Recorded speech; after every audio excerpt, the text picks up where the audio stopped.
This will be a quick video on how to make cheddar scalloped potatoes from a package for idiots.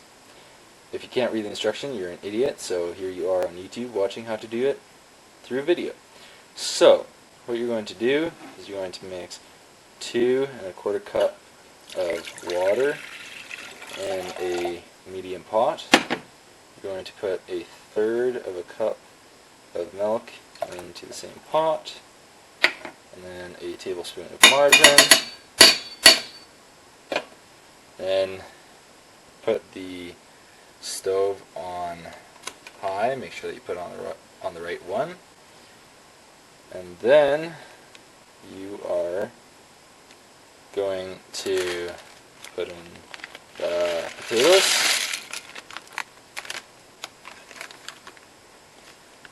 then the sauce, and then you're going to mix it.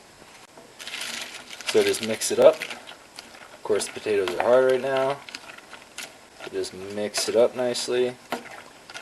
And now what you're going to do, once you have it mixed up like this, is you are going to wait for it to boil. You're going to stir it occasionally, but you don't have to stir it often until it starts to boil.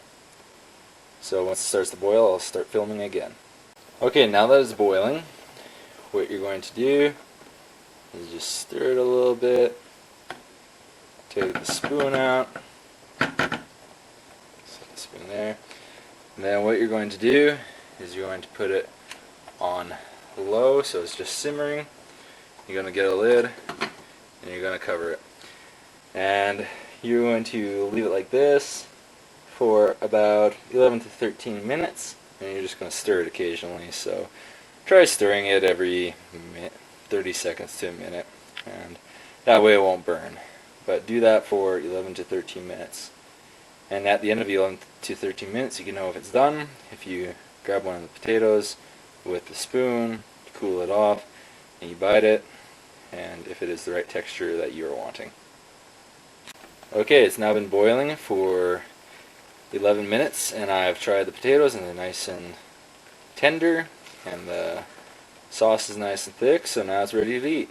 Well, of course you want to let it cool off. I don't want any of you idiots burning your tongues, but let it cool off for a couple or few minutes, and then it'll be ready to serve.